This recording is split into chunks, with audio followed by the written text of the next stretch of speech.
Hello friends, नमस्कार। स्वागत है आप सभी का हमारे यूट्यूब चैनल जीनियस 40 में। दोस्तों, जीके जीएस के इस प्रैक्टिस सेट की सीरीज में हमारा पहला प्रैक्टिस सेट है और इस प्रैक्टिस सेट में हम लोगों ने टॉप 30 क्वेश्चन को रखे हैं। आइए देर न करते हुए शुरू करते हैं जीके जीएस के टॉप 30 क्वेश्चंस। पहला क्वेश्चन है, इतिहास के पिता की पदवी सही अर्थों में निम्न में से किससे संबंधित है? तो इतिहास के पिता की पदवी अर्थात इतिहास के पिता किसे कहा जाता है? ऑप्शन है हेरोडोटस, हेरोल्ड, इराटोस्थेनीज और प्लेटो। तो इसमें कौन सा ऑप्शन सही है मित्रों? ऑप्शन ए सही है, हेरोडोटस। कौन सा सही है? हेरोडोटस है। मैं आपकी जानकारी के लिए बता दूं, हेरोडोटस कौन थे? एक देखिए, हिस्ट्री शब्द के बारे में, हिस्ट्री शब्द के बारे में सर्वप्रथम वर्ड को अर्थात संसार को, दुनिया को हिस्ट्री के बारे में बताया। और हेरोडोटस एक कैसे थे? ग्रीक, ध्यान दीजिएगा, एक ग्रीक लेखक एवं विद्वान थे। आइए दूसरा हमारा प्रश्न है, खिलाफत के प्रश्न पर असहयोग आंदोलन कब शुरू हुआ? खिलाफत के प्रश्न पर असहयोग आंदोलन कब शुरू हुआ? ऑप्शन है 1918, ऑप्शन बी 1920, 1922 और 1924। और ध्यान दीजिए मित्रों, इसमें ऑप्शन सही आपका ऑप्शन बी सही हो जाएगा, 1920। 1920 में खिलाफत के प्रश्न पर असहयोग आंदोलन शुरू हुआ। थोड़ी सी जानकारी अगर रखें तो असहयोग आंदोलन भारतीय स्वतंत्रता संग्राम का एक महत्वपूर्ण अध्याय है। इस आंदोलन को 1 अगस्त, ध्यान दीजिएगा मित्रों, 1 अगस्त 1920, 1 अगस्त 1920 को राष्ट्रपिता महात्मा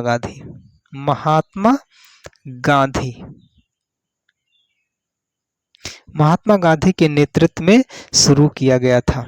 आइए तीसरा प्रश्न हमारा है, तीसरा प्रश्न है, किस गवर्नर जनरल पर महाभियोग का मुकदमा चलाया गया? आपका ऑप्शन है Warren Hasting, Lord Clive, Lord Cornwallis और लॉर्ड वेलेस्ली। मित्रों, ऑप्शन को हमारे सही करने से पहले आप गेस किया करें कि कौन सा ऑप्शन सही होगा, तो इससे जानकारी और आपको नॉलेज और बेहतर होगा। तो इसमें मित्रों कौन सा ऑप्शन, देखिए, किस गवर्नर जनरल पर महाभियोग का मुकदमा चलाया गया?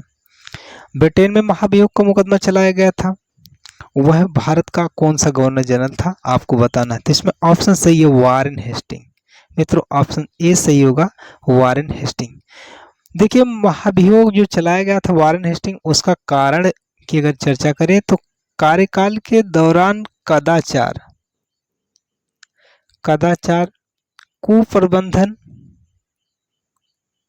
कुप्रबंधन एवं व्यक्तिगत भ्रष्टाचार, ये भी ध्यान दीजिए, व्यक्तिगत भ्रष्टाचार इसका बहुत बड़ा कारण रहा। और इसने एक राजनीतिक व्यक्ति डॉक्टर नंद कुमार को इन्होंने फांसी भी दे दिया था अनैतिक तरीके से। तो कुल मिला जुला के इसने कदाचार, कुप्रबंधन और व्यक्तिगत भ्रष्टाचार का आरोप लगाया गया था, जिस पर महाभियोग लगा। अच्छा, महाभियोग लगाने वाला जो व्यक्ति था, यानी किस अधिकारी के द्वारा महाभियोग लगाया था? तो एडमंड बर्क अधिकारी द्वारा इस पर महाभियोग लगाया गया। आइए नेक्स्ट प्रश्न है हमारा, रानी लक्ष्मीबाई को अंतिम युद्ध में सामना करना पड़ा, यानी 1857 की क्रांति में। ध्यान दीजिएगा मित्रों, 1857 की क्रांति में महारानी लक्ष्मीबाई जो झांसी का प्रतिनिधित्व कर रही थी, झांसी उत्तर प्रदेश में है, और उनका दमन किसने किया, यानी किससे युद्ध हुआ, ये आपको बताना है। तो ऑप्शन है आपका जनरल ह्यूरोस, बी जनरल बख्त खां, सी कर्नल नील और डी हैवलॉक द्वारा। तो इसमें कौन सा ऑप्शन सही? जनरल ह्यूरोस। ध्यान दीजिएगा मित्रों, इसमें कौन सा ऑप्शन सही होगा? जनरल ह्यूरोस द्वारा। 1857 की क्रांति में जनरल ह्यूरोस और महारानी लक्ष्मीबाई, झांसी की रानी लक्ष्मीबाई दोनों का युद्ध हुआ और जनरल ह्यूरोस द्वारा रानी लक्ष्मीबाई का दमन किया गया था। ठीक है मित्रों, और इसके बाद हम नेक्स्ट अगला प्रश्न है, 5वां प्रश्न है, ब्रह्म समाज की स्थापना किसने किया? ब्रह्म समाज की स्थापना किसने किया? तो ऑप्शन है दयानंद सरस्वती, स्वामी विवेकानंद, केशव चंद्र सेन और राजा राम मोहन राय। तो मित्रों आप गेस कर चुके होंगे कौन सा ऑप्शन सही है। तो मित्रों ऑप्शन सही है आपका ऑप्शन डी। ऑप्शन डी, राजा राम मोहन राय ने ब्रह्म समाज की स्थापना किया था। ध्यान दीजिएगा, राजा राम मोहन राय का इनका जो जन्म है, जन्म 22 मई 1772 को राधानगर बंगाल में हुआ था, जबकि इनकी मृत्यु जो है, मृत्यु वो है 27 सितंबर 1833 को।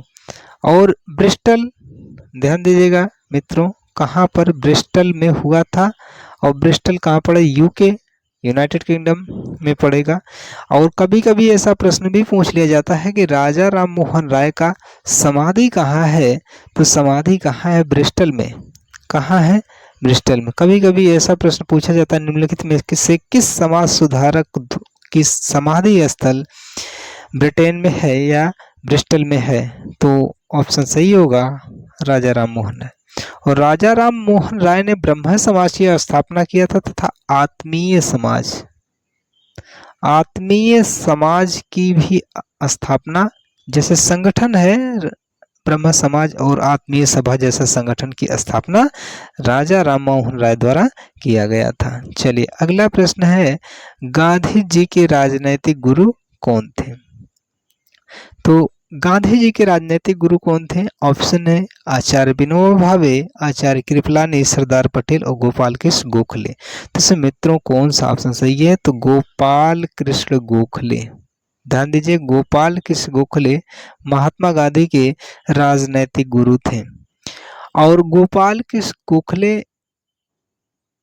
जो थे ये मोहम्मद अली जिन्ना के भी राजनैतिक गुरु थे। और जिन्ना गोपाल कृष्ण गोखले को ऋषि की उपाधि दिया था, और जबकि महात्मा गांधी ने अपने गुरु गोपाल कृष्ण गोखले को पुण्य आत्मा की उपाधि दिया था। ये बात आप जानते रहें। और गोपाल कृष्ण गोखले कौन थे? अगर आपसे ऐसा भी प्रश्न कभी रखा जाए तो आप ये बताने का प्रयास करें कि गोपाल कृष्ण गोखले भारतीय स्वतंत्रता आंदोलन के शुरुआती वर्षों में उदारवादी राष्ट्रवादियों का नेतृत्व किया था।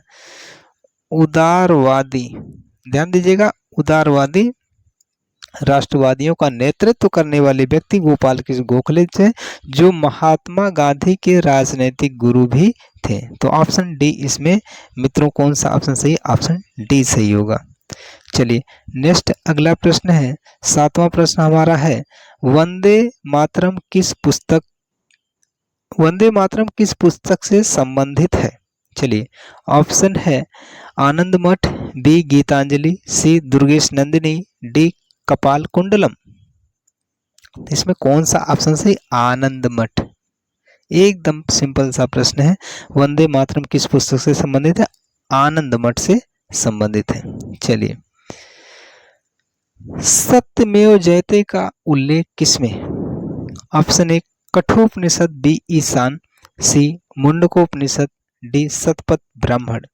तो इसमें 8 नंबर के प्रश्न में एकदम सिंपल सा प्रश्न है, कौन सा ऑप्शन सही होगा? मुंडकोपनिषद। सत्यमेव जयते का उल्लेख मुंडकोपनिषद में है।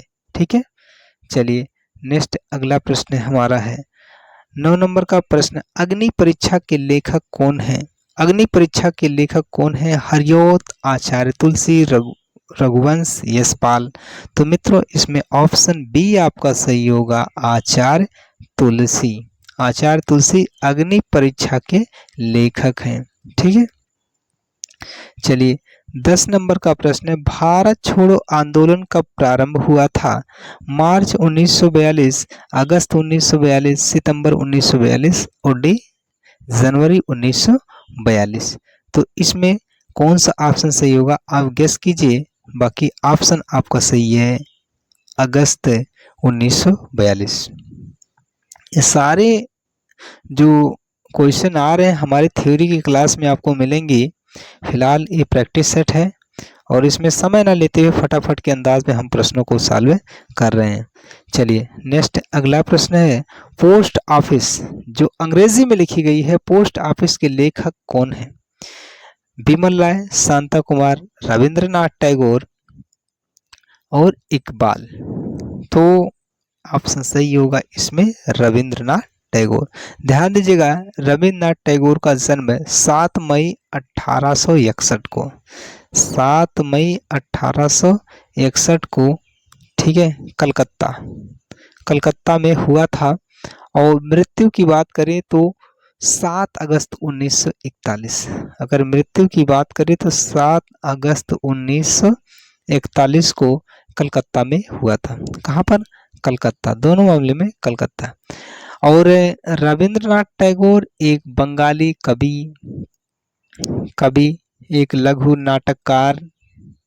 नाटककार और ध्यान दीजिएगा मित्रों, एक लघु कथा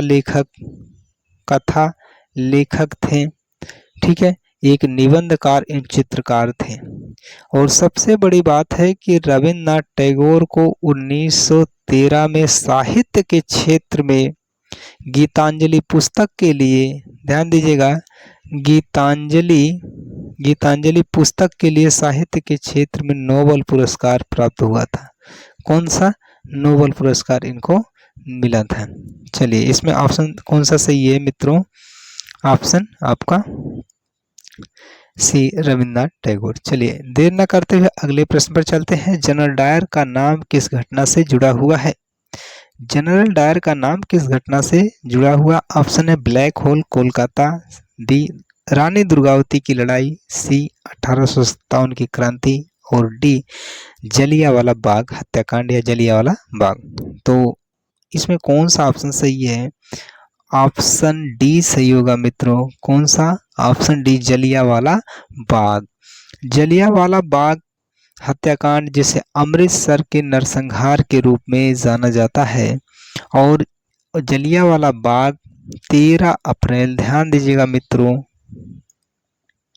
13 अप्रैल 1919 को घटित हुआ था। 13 अप्रैल 1919 को घटित हुआ था। जनरल डायर ने सभा शांति तरीके से सभा कर रहे लोगों पर गोलियां चलवा दिया था, निर्मम तरीके से गोलियां चलवाया था। ये कहाँ? अमृतसर में पड़ता है। तो इसमें ऑप्शन सही है, जनरल डायर का संबंध जलियांवाला बाग से। चलिए नेक्स्ट 13 नंबर प्रश्न पर हम चलते हैं। हमारा 13 नंबर का प्रश्न है, मध्यकालीन राजस्थान के किस शासक को अभिनव भारताचार्य के नाम से भी पुकारा गया है? इसमें ऑप्शन देखिए, कौन सा? अभिनव भारताचार्य। पृथ्वीराज चौहान, महाराणा कुंभा, सवाई जय सिंह, महाराजा मानसिंह। तो मित्रों कौन सा ऑप्शन सही होगा? ऑप्शन बी सही होगा, महाराणा कुंभा। कौन सा ऑप्शन सही? महाराणा कुंभा को अभिनव भारताचार्य के नाम से जाना जाता था। चलिए नेक्स्ट प्रश्न पर चलते हैं। अगला प्रश्न हमारा है, सिखों के अंतिम गुरु कौन थे? एकदम आसान सा प्रश्न है, सिखों के अंतिम गुरु कौन थे? तो ऑप्शन ए सही होगा मित्रों, गुरु गोविंद सिंह। ठीक है, चलिए नेक्स्ट 15 नंबर का प्रश्न है, कौन भारतीय दर्शन की प्रारंभिक विचारधारा है? ऑप्शन ए सांख्य, बी वैशेषिक, सी योग मीमांसा, उसके बाद है कर्म मीमांसा। तो इसमें कौन सा ऑप्शन सही है? ऑप्शन ए सही होगा मित्रों, सांख्य भारतीय दर्शन की प्रारंभिक विचारधारा है। सांख्य भारतीय दर्शन की प्रारंभिक विचारधारा है। चलिए नेक्स्ट है, कौन भारतीय दर्शन, अगला प्रश्न है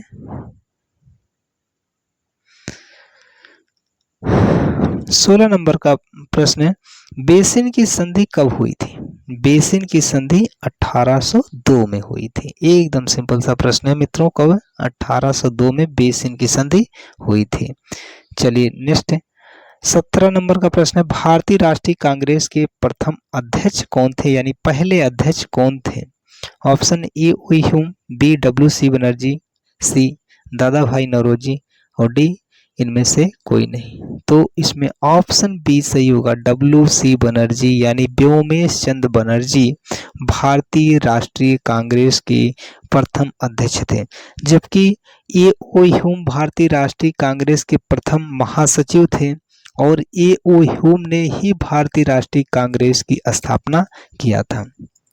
A.O. ह्यूम संस्थापक थे, आपकी जानकारी के लिए बता दूं, ये संस्थापक थे और A.O. ह्यूम, ध्यान दीजिएगा, एक अंग्रेज सिविल सर्वेंट थे जो रिटायर्ड सिविल सर्वेंट थे। प्रारंभ में अंग्रेजों की, ठीक है, लाभ के लिए भारतीय राष्ट्रीय कांग्रेस का निर्माण किया, परंतु बाद में भारतीय राष्ट्रीयता से ओतप्रोत लोगों का, जो आप स्वतंत्रता संग्राम सेनानी है, उसका सबसे बड़ा संगठन बना बाद में। और 28 दिसंबर 1885 को भारतीय राष्ट्रीय कांग्रेस की स्थापना हुई थी और मुंबई के गोकुलनाथ तेजपाल संस्कृत विद्यालय में इसका प्रथम सम्मेलन हुआ, जिसमें WC बनर्जी ने प्रथम अध्यक्षता किया था। ये सारी बातें, मुख्य बातें आप जानते हैं। 18 नंबर का प्रश्न, निम्नलिखित में से कौन सा युद्ध तथा जिसने भारत में ब्रिटिश प्रभुत्व को प्रारंभ किया था, यानी वह कौन सा युद्ध था जिसमें ब्रिटिश सत्ता को मजबूत किया और भारतीय गुलामी की बेड़ियों को बढ़ा दिया। तो 18 नंबर के इस प्रश्न का सही ऑप्शन आप सोच लिए होंगे, वो ऑप्शन दिया है बक्सर का युद्ध, B प्लासी का युद्ध, C मैसूर का तीसरा युद्ध और D 1857 का संग्राम। तो इसमें कौन सा ऑप्शन सही है मित्रों? प्लासी का युद्ध। प्लासी का जो युद्ध है 1757, ये भारत का प्रथम स्वतंत्रता संग्राम इसको बोल सकते हैं। यहाँ से गुलामी की बेड़ियां मजबूत हो जाएंगी, अंग्रेज भी मजबूत हो जाएंगे। और ध्यान देने वाली बात है कि यह प्लासी का युद्ध जो है बंगाल के नवाब सिराजुद्दौला वर्सेस अंग्रेजी सेना का प्रतिनिधित्व लॉर्ड क्लाइव ने किया था, ठीक है। और प्लासी का युद्ध क्या किया था? प्लासी का वह युद्ध है जिसमें ब्रिटिश सत्ता को प्रारंभ कर दिया है। युद्ध हार जाते हैं विश्वासघात के कारण सिराजुद्दौला और अंग्रेज विजयी हो जाते हैं। चलिए नेक्स्ट, अगला प्रश्न है नेक्स्ट 19 नंबर का प्रश्न, स्वर्ण मंदिर के संस्थापक कौन थे? स्वर्ण मंदिर के संस्थापक गुरु अर्जुन देव थे। कौन थे? गुरु अर्जुन देव। तो ऑप्शन बी सही होगा, ऑप्शन बी गुरु अर्जुन देव, ठीक है। नेक्स्ट, सांची का स्तूप किसने बनवाया था? सांची का स्तूप जो मध्य प्रदेश में स्थित है, सांची का स्तूप मैं आपकी जानकारी के लिए बता दूं, ये MP में है, मध्य प्रदेश में है, और जिसे किसने बनवाया था? अशोक, सम्राट अशोक ने बनवाया था। चलिए नेक्स्ट 21 नंबर का प्रश्न, ब्रिटिश काल में दिल्ली के पहले भारत की राजधानी कहाँ थी? तो सबको पता है मित्रों, कहाँ थी? कलकत्ता। ध्यान दीजिए, कलकत्ता। दिल्ली से पहले राजधानी कलकत्ता थी। चलिए 22 नंबर का प्रश्न है, निम्नलिखित में से कौन भारतीय राष्ट्रीय कांग्रेस की अध्यक्षा रही? कौन अध्यक्षा रही भारतीय राष्ट्रीय कांग्रेस, यानी अखिल भारतीय राष्ट्रीय कांग्रेस की प्रथम महिला अध्यक्ष कौन थी? तो इसमें ऑप्शन दिया Sucheta Kripalani, B Aruna Asaf Ali, C doctor Annie Besant और D विजयलक्ष्मी पंडित। तो ऑप्शन इसमें सही होगा मित्रों, ऑप्शन C एनी बेसेंट। कौन थी? एनी बेसेंट थी, ठीक है। चलिए नेक्स्ट प्रश्न की चर्चा हम करेंगे। 23, भारत पर पहला मुस्लिम आक्रमण किस वर्ष में हुआ? ऑप्शन है A 647 ईस्वी, B 1013 ईस्वी, C 712 ईस्वी, D उपरयुक्त में से कोई नहीं। तो इसमें ऑप्शन C आपका सही होगा, 712 ईस्वी। 712 ईस्वी भारत पर पहला मुस्लिम आक्रमण सफल मुस्लिम आक्रमण हुआ, ये आप कह सकते हैं भारत पर पहला सफल मुस्लिम आक्रमण किस वर्ष हुआ? 712। उससे पहले भी मुस्लिम आक्रमण हुआ था लेकिन वह असफल था, सफल नहीं था। बुदैल अबैदुल्लाह के द्वारा इससे पहले हो चुका है युद्ध, लेकिन वो सफल आक्रमण नहीं था। लेकिन 712 में मोहम्मद बिन कासिम, ठीक है, जो बगदाद के खलीफा अल हज्जाज का प्रतिनिधित्व कर रहा था, उसने 712 में सिंध प्रांत में राजा दाहिर के खिलाफ युद्ध लड़ा। राजा दाहिर के खिलाफ युद्ध लड़ा और राजा दाहिर को उसने पराजित किया और 712 ईस्वी में उसने विजय प्राप्त किया था। चलिए नेक्स्ट, अगला प्रश्न है 24 नंबर का, द्वितीय महायुद्ध। महायुद्ध का मतलब होता है मित्रों विश्व युद्ध, वर्ल्ड वार यानी विश्व युद्ध। ध्यान दीजिए, इसका मतलब नहीं तो आप कहेंगे महायुद्ध का मतलब क्या है। द्वितीय विश्व युद्ध कब समाप्त हुआ? तो द्वितीय विश्व युद्ध मित्रों 1939 से 1945 तक लड़ा गया। इसकी शुरुआत 1939 में हो रही है, 1945 में समाप्त हो रहा है। तो इसमें कौन सा ऑप्शन सही है? 1945। कौन? देखिए इसमें ऑप्शन गलत दिया है 1945, ठीक है। इसको एक सेकंड मित्रों, 1945 में समाप्त हुआ, ठीक है। ये ऑप्शन है आपका सही होगा, इसमें आप कट कर दीजिए। चलिए नेक्स्ट, अगला प्रश्न है, एलोरा का विश्वविख्यात शिव मंदिर किस राजवंश के समय बना था? एलोरा का विश्वविख्यात शिव मंदिर किस राजवंश के समय बना था? ऑप्शन आपका दिया है राष्ट्रकूट वंश, बी चालुक्य वंश, सी चोल वंश और डी परमाल वंश। तो मित्रों कौन सा ऑप्शन सही होगा? इसमें ऑप्शन ए सही होगा, राष्ट्रकूट वंश, ठीक है। कौन सा? राष्ट्रकूट वंश। और आपकी जानकारी के लिए मैं बता दूं, एलोरा जो है, ठीक है मित्रों, एलोरा ये कहाँ पड़ेगा? महाराष्ट्र के औरंगाबाद में, ठीक है, औरंगाबाद जिले में स्थित है। इसका निर्माण राष्ट्रकूट वंश के शासकों द्वारा कराया गया। और समय की अगर बात करें, इसके निर्माण समय तो बहुत लंबा है, 600 ईस्वी से लेकर 1000 ईस्वी के मध्य इसका निर्माण हुआ है, ठीक है। चलिए 26 नंबर का प्रश्न है, गुर्जर प्रतिहार राजवंश का संस्थापक कौन था? गुर्जर प्रतिहार राजवंश का संस्थापक कौन था? ऑप्शन है नागभट्ट प्रथम, बी वत्सराज, सी मिहिर भोज और डी महिपाल। इसमें कौन सा ऑप्शन सही होगा मित्रों? तो ऑप्शन सही है नागभट्ट प्रथम। 26 में नागभट्ट प्रथम, यानी ऑप्शन ए आपका सही है।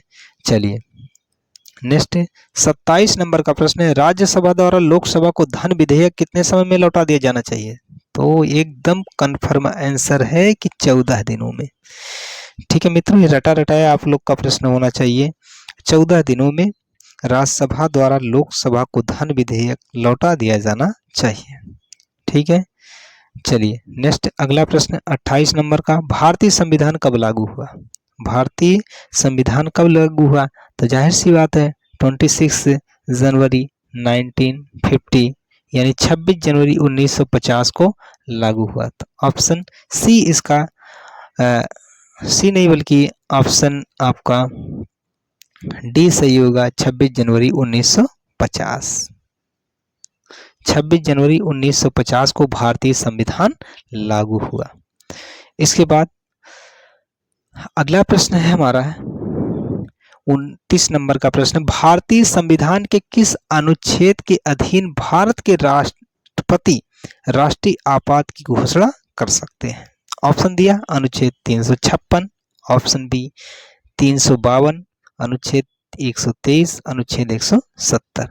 तो इसमें कौन सा ऑप्शन सही? ऑप्शन बी सही होगा, अनुच्छेद 352 के तहत भारतीय राष्ट्रपति राष्ट्रीय आपात की घोषणा कर सकते हैं, ठीक है। नेक्स्ट अगला प्रश्न है, लोकसभा की निश्चित की गई अधिकतम सदस्य संख्या कितनी है? तो आपको ऑप्शन दिया 350, 352, 500, 350, 552, 525 और 520। ऑप्शन बी सही होगा मित्रों, 552। लोकसभा की निश्चित की गई अधिकतम सदस्य संख्या कितनी है? 552। ऑप्शन बी सही है। ठीक है मित्रों, ये रहे हमारे इस जीके जीएस की प्रैक्टिस सेट की सीरीज का पहला प्रैक्टिस सेट, जिसमें हमने टॉप 30 प्रश्नों की चर्चा किया। कल के वीडियो में पुनः हम मिलेंगे टॉप 30 प्रश्नों की सीरीज के साथ, टॉप 30 प्रश्नों के वीडियो के साथ। आप चैनल के साथ बने रहें और वीडियो अगर पसंद आए तो वीडियो को लाइक करें, शेयर करें, कमेंट करें। जहां भी डाउट हो, जिस भी क्वेश्चन में डाउट हो, आप कमेंट करें, हम उसको जस्टिफाई करेंगे। और चैनल को जरूर सब्सक्राइब करें। Thank you.